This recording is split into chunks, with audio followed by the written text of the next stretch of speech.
오늘 은혜 받을 하나님 말씀은 고린도 후서 1장 1절에서 4절 말씀입니다. 신약 성경 286면 전후에 있는 고린도 후서 1장 1절에서 4절까지에 있는 말씀입니다. 우리 찾은 줄 믿고 함께 합독하도록 하겠습니다. 1절부터 4절까지 함께 봅니다. 하나님의 뜻으로 말미암아 그리스도 예수의 사도된 바울과 형제 디모데는 고린도에 있는 하나님의 교회와 또 온 아가야에 있는 모든 성도에게 하나님 우리 아버지와 주 예수 그리스도께로부터 은혜와 평강이 있기를 원하노라. 찬송하리로다. 그는 우리 주 예수 그리스도의 하나님이시요 자비의 아버지시요 모든 위로의 하나님이시며 우리의 모든 환난 중에서 우리를 위로하사 우리로 하여금 하나님께 받는 위로부터 모든 환난 중에 있는 자들을 능히 위로하게 하시는 이시로다. 아멘. 이 시간 담임 목사님 나오셔서 헌금 위에서 기도해 주시고 말씀 증거해 주시겠습니다. 주님 감사합니다. 지난밤도 편히 쉬고 단잠자게 도와주시고 특별히 오늘은 월삭기도에 8월의 월삭기도를 만나게 하시니 고맙습니다. 오늘도 저희 만나주시고 말씀해 주시고 이 말씀이 이 하루를 이 한 주간을 이 한 달을 살아가는 생명의 양식이 되게 하여 주시옵소서. 예물드린 손길 기억해 주시고 기도 제목마다 일일이 들어주시고 가장 아름답게 응답하여 주시옵소서. 예수님의 이름으로 축복하며 기도합니다. 아멘. 할렐루야. 우리 아버지 하나님은 사랑이십니다. 그 하나님은 여러분과 저를 사랑하십니다. 또한 그 하나님은 여러분과 저를 위한 놀라운 계획을 갖고 계십니다. 8월 8일 8월의 월삭 기도를 통해서 다시 한번 저와 여러분이 우리 주님의 풍성한 사랑을 체험하시고 또 우리를 향한 놀라운 계획을 발견하게 되시기를 주 예수 그리스도의 이름으로 축복합니다. 오늘 봉독한 말씀을 중심으로 하나님의 이름 10가지 중에서 마지막입니다. 위로의 하나님이라고 하는 제목으로 여러분과 함께 은혜를 나누기 바랍니다. 우리 말씀 제목 같이 읽어볼까요? 위로의 하나님. 우리는 지난 약 1년여에 걸쳐서 하나님의 이름에 대해서 생각을 해봤습니다. 사실 이 말씀은 제가 2015년도에 주일 설교를 했던 말씀입니다. 그런데 우리에게 하나님께서 주신 감동으로 한 달 한 달을 살아가면서 가장 필요한 것이 무엇인가? 바로 하나님과 하나님을 아는 지식이 아닌가? 하나님을 알아가는 것이죠. 하나님 우리를 사랑하지 않아서가 우리가 은혜를 체험하지 못하고 신앙생활을 못하는 것이 아닙니다. 우리가 하나님을 알지 못하기 때문이죠. 그래서 그 하나님을 우리가 알아가는데 특별히 하나님 이름을 통해서 그 이름을 통해서 하나님은 어떤 분이신가를 배워왔어요. 잠깐 복습을 해보자면 먼저 하나님은 소망을 주시는 하나님입니다. 절망 가운데서도 소망을 주시는 하나님. 두 번째, 우리를 치료해 주시는 하나님, 치유해 주시고 치료해 주시는 하나님. 세 번째는 능력이 많으신 하나님, 즉 못하실 것이 없는 우리가 전지전능하다고 하는 그 전능하신 하나님을 말하고 있고요. 네 번째는 사랑의 하나님, 어떤 일에서 선한 목자가 되셔서 우리를 선한 길로 인도해 주시는 하나님. 그리고 다섯 번째가 기쁨을 주시는 하나님. 우리가 어떤 절망 가운데서 주님과 함께하면 환난 속에서 기쁨을 누릴 수 있습니다. 여섯 번째가 평강의 하나님, 우리 여호와 샬롬하고 그러잖아요. 평강을 주시는 하나님. 일곱 번째가 우리를 변화시키는, 성화시키는 하나님. 우리를 그대로 두지 아니하시고 성령으로 역사하셔서 더욱더 주님께 가까이 나가게 만들어 주시는 하나님. 그 다음에 여덟 번째가 치료해 주시는 하나님이고요. 채워주시는 하나님. 우리의 필요를 아시고 우리에게 일용할 양식을 주시는 하나님. 그 다음에 아홉 번째가 보호해 주시는 하나님. 어떤 위경에 빠져도 지켜주시고 보여주는 하나님. 그리고 오늘 그 열 번째로 위로해 주시는 하나님이에요. 오늘날 우리에게 정말 필요한 것이 있다면 그 중에 하나가 바로 위로죠. 사실 10가지는 이렇게 다 필요한 건데 이 위로라고 하는 것은 우리가 힘을 얻을 수 있고 앞으로 나아갈 수 있는 힘이 되는 것입니다. 상을 당했다든지 참 어려운 위경에 빠졌을 때 하나님의 성령으로 또 주의 백성을 통해서 위로함 받을 때 우리에게 큰 힘을 얻게 됩니다. 이 고린도 후서는 우리가 아는 것처럼 사도 바울이 소아시아에 있으면서 그 유럽의 관민 위에는 마게도니아, 아래는 아가야 지방인데 이 아가야 지방의 수도가 고린도였거든요. 이 고린도 교회와 아가야 지방 성도들에게서는 두 번째 편지입니다. 원래는 그 편지가 하나 더 있다고 하는데 고린도전서 앞에 보면 전서 내용이 먼저 쓴 편지가 있는데 그건 소실돼서 나오지 않고 전서 후서가 나와요. 전서 후서의 그 쓴 기간은 대략 짧게는 6개월, 길게는 1년입니다. 그 어간에 편지를 썼죠. 특별히 고린도 후서를 보면 사도 바울이 자기의 사도권을 변호하고 연보 문제, 연보를 내가 착복한 게 아니라 내가 바르게 쓰려고 했다는 것이고요. 왜 내가 계획을 변경했느냐, 너희한테 가려고 하다가 여길 먼저 들려는 걸 얘기해요. 이 세 가지를 거짓 교사들이 집중적으로 공략을 합니다. 사도 바울이 여기 변호하는 내용이에요. 그러면서 우리가 사도 바울의 말은 내가 너를 책망하려고 하는 것이라 너를 세워주려고 하는 것이다, 위로하려고 하는 것이다 라고 하면서 오늘 고린도 후서가 서론으로 시작되는 거예요. 우리가 읽기는 1절부터 4절 읽었지만 11절까지 보시면 환난, 고난, 시련, 사망이라는 말이 10번 나오고요, 위로라는 말도 10번 나와요. 오늘까지 보면은 환난 2번, 위로가 4번 나와요. 이 10절에서 11절에서 10번 동안 위로라는 말이 나왔다면 이 내용의 주제가 뭔지 알겠죠. 사도 바울은 고린도 교회를 책망하고 무너뜨리려고 하는 것이 아니라 잘못된 것을 지적하지만 그것을 위해서 세워주기 위한 거예요. 고린도후서 13장 10절인가에 마지막에 보면 이것은 내가 너를 넘어뜨리려 함이 아니라 세워주려 함이라 라고 말하고 있어요. 그러니까 교회 안에서 특별히 우리가 때때로 이 권직을 말하잖아요. 상벌을 말하잖아요. 징계하거나 벌을 주는 것은 그 사람을 넘어뜨리거나 쫓아내려고 하는 것이 아니라 세우려고 한다는 거예요. 때때로 우리가 성령을 통해서 또는 교회의 직분자를 통해서 징계라는 또는 권면의 말을, 책망을 받을 때가 있어요. 그런 걸 서운해하시면 안 돼요. 이것이 하나님 나를 성장시키는 과정이구나라고 생각할 수 있어요. 물론 아무리 직분이 있어도 교역자라고 할지라도 장로님, 권사님이라고 할지라도 잘못 보고 실수할 수 있어요. 우리 인간이기 때문에. 그것도 서운해하지 마세요. 하나님께 위탁하세요. 위로는, 진정한 위로는 하나님께로부터 오는 것이죠. 그리고 아마 이제 그 다음으로 올 수 있는 위로가 나와 같은 경험을 한 분들, 적어도 내 형편을 아는 분이 위로해 줄 때 위로가 되죠. 아무것도 모르는 분이 위로하면 위로가 되지 않아요. 제가 종종 예를 들지만 처음에 목회를 시작하고 전도사 또 초임 목사 때 암 환자들, 슬픔을 당한 식구를 찾아와서 나름대로 위로한다고 위로했는데 그게 얼마나 위로가 되는지 지금 돌이켜보면 조금 부끄러워요. 왜? 잘 몰랐거든요. 사랑하는 식구가 세상을 떠난다는 것이 무엇을 말하는 건지, 내가 암을 겪는 것이 무엇을 말하는 건지, 내 사랑하는 사람이 암에 걸렸다든지 갑자기 교통사고로 세상을 떠난다 할 때 그것이 어떠한 충격이 되는지 저는 몰랐어요. 그런데 저희 어머니 아버지가 암으로 가시고 어머니가 질병으로 가시고 또 저한테도 어떤 육신의 어려움이 오니까 이제 조금 어려움 당한 분들의 마음을 알 것 같아요. 그래서 굳이 말하지 않아도 마음과 마음으로 통하는 어떤 것이 있는 것 같아요. 눈만 봐도, 말만 들어봐도 이 사람은 지금 내 형편을 이해하고 있는 사람이구나, 내 아픔을 아는 사람이구나 라고 위로를 주고받을 수 있는 것 같습니다. 그래서 우리가 이걸 좀 더 나아가면 왜 나는 이런 일을 당할까? 왜 나는 사고를 만나야 돼? 왜 불치, 난치, 원인모를 병을 알아야 돼? 왜 사랑하는 사람이 갑자기 세상을 떠나야 돼?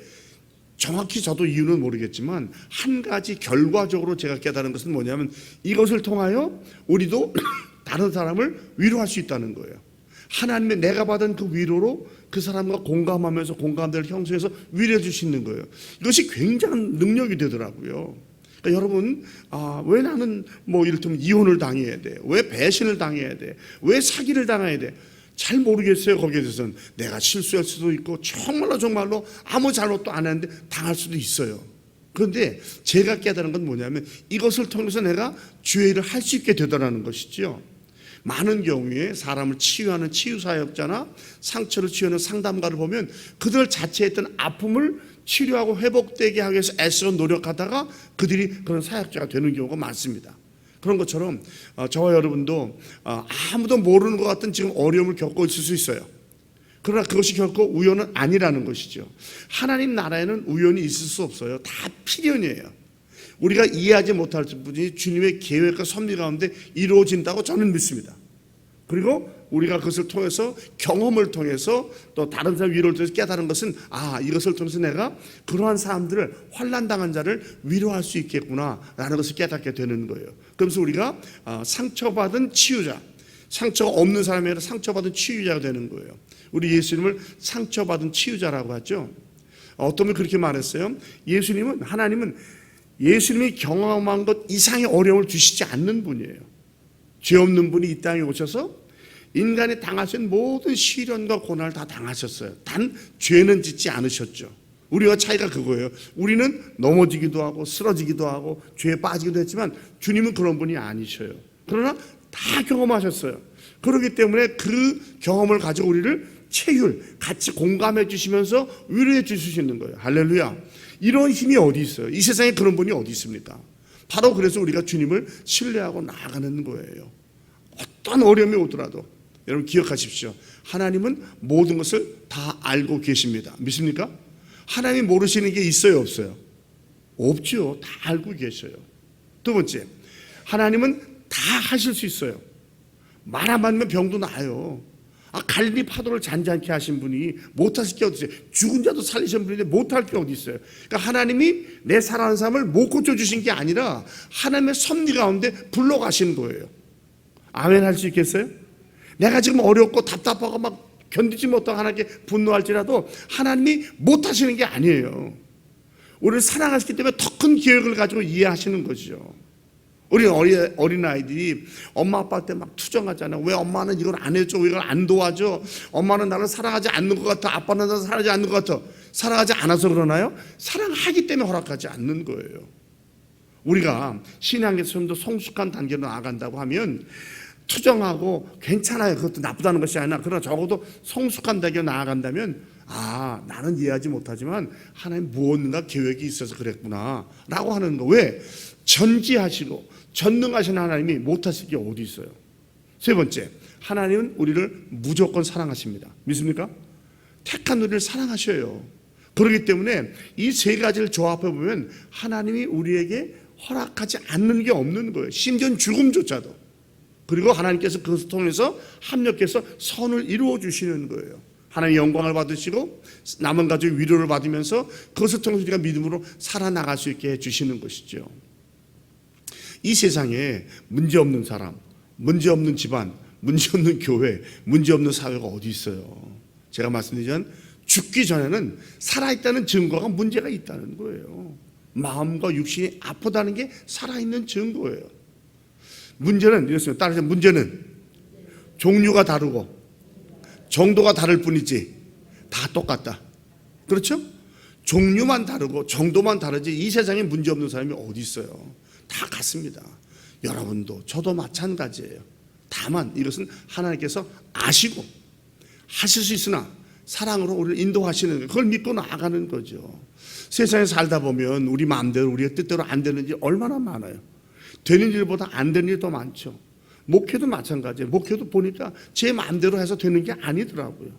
어떤 때는 양보도 해야 되고 어떤 때는 포기도 해야 되고 어떤 때는 더 좋은 아이디어를 따라가기도 하고 여러 가지 상황과 정황이 있어요.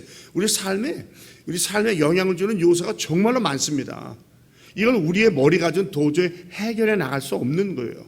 그래서 주님을 위탁할 왜? 다 아시고 다 하실 수 있고 사랑하시는 주님이니까. 그리고 믿고 나아갈 때에 하나님께서 때로 환난도 지나고 역경도 지나고 기쁨도 있고 슬픔도 있고 인생에 뭐 희노애락 생사고락을 지나가잖아요.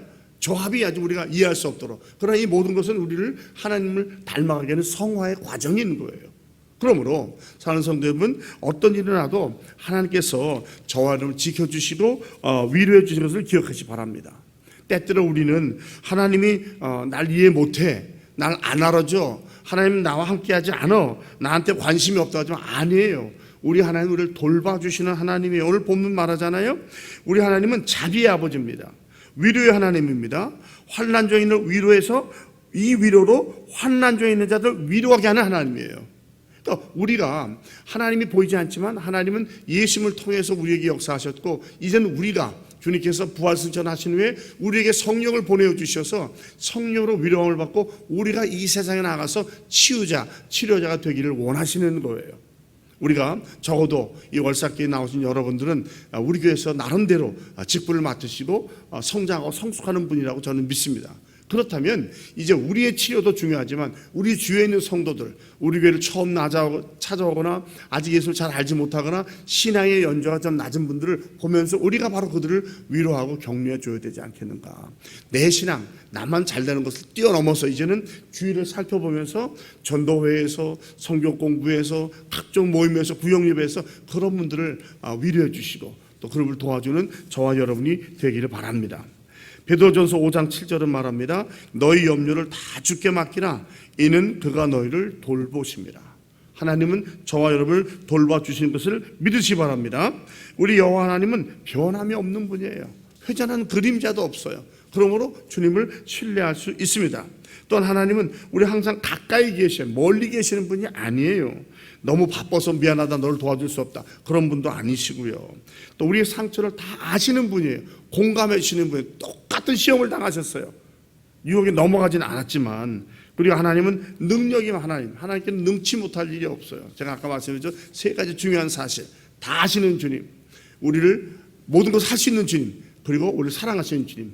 이것을 여러분 잘 기억하신다면 내가 지금 처한 환난과 시련과 연대 어떠한 것일지라도 하나님 반드시 거기서 피할 길을 주셔요. 우겨쌈을 당하든지 짓눌림을 당하든지 외부 내환이 있든지 그것은 삶의 한 과정입니다. 왜 나만 그래? 아니에요. 다 같습니다. 말해보면요 다 있어요. 정도와 종류만 다른 거예요. 중요한 것은 이러한 가운데에서 역사하시는 그 하나님을 붙들고 하나님의 사랑에 이끌려 살아간다면 어떤 어려움도 이기게 될 줄을 믿습니다. 이 앞으로 한 달 동안 우리가 또 어떤 일이 닥칠지 몰라요. 그러나 적어도 우리가 믿음으로 고백할 수 있는 것은 하나님이 함께 하십니다. 하나님이 도와주십니다. 하나님께서 피할 길을 내주실 거예요. 그러므로 미래를 염려하거나 두려워하지 마시고 하루하루를 주님의 사랑과 주님의 권능과 주님의 능력을 의지하면서 하루하루 살아가시기 바랍니다. 미리 땡겨 염려하지 마시고 그때마다 하나님께 기도하시고 주의 도우심을 구하고 사는 성도들의 기도와 힘을 통해서 하나님 헤쳐나가시면서 승리하는 이 8월 한 달이 되시기를 주 예수 그리스도의 이름으로 축복합니다. 기도하겠습니다. 하나님 아버지 감사합니다. 지난밤도 편히 쉬고 단잠 자게 하시고 이 무더위 속에서도 주님의 은혜를 사모하는 마음으로 8월 월삭 기도회에 출석하게 하시니 고맙습니다. 하나님 오늘 말씀을 통해서 모든 것을 아시는 주님, 모든 것을 하실 수 있는 주님, 우리를 사랑하시는 주님을 깨닫게 해주시니 고맙습니다. 그렇다면 주님께서 우리의 모든 것을 아시면서 주님의 방법으로 아름답게 풀어가 주실 줄로 믿습니다. 왜 내 뜻대로 안 되냐고, 왜 내가 원하는 대로 되지 않느냐고 투정하지 않게 하시고 더 크고 더 놀라운 주님의 사랑을 신뢰하게 하시고 주님의 뜻대로 우리가 모든 어려움을 믿음으로 이겨나갈 수 있도록 도와주시옵소서. 또한 우리가 받은 상처와 환난과 시련과 연단을 통해서 우리가 성장한 것만큼 주위에 있는 그런 지체들을 우리가 찾아가 우리가 경험한 것을 나누게 도와주시옵시고 우리가 상처를 입었지만 다른 사람을 치유하는 도구로 쓰임받는 이 한 달이 되게 하여 주시옵소서. 꼭 주님 손잡고 주님과 동행하게 하시고 주의 나라와 의를 구하며 살아가는 인천중앙의 모든 성도 여러분들이 다 되게 하여 주시옵소서. 주 예수 그리스도의 이름으로 축복하며 기도합니다. 아멘.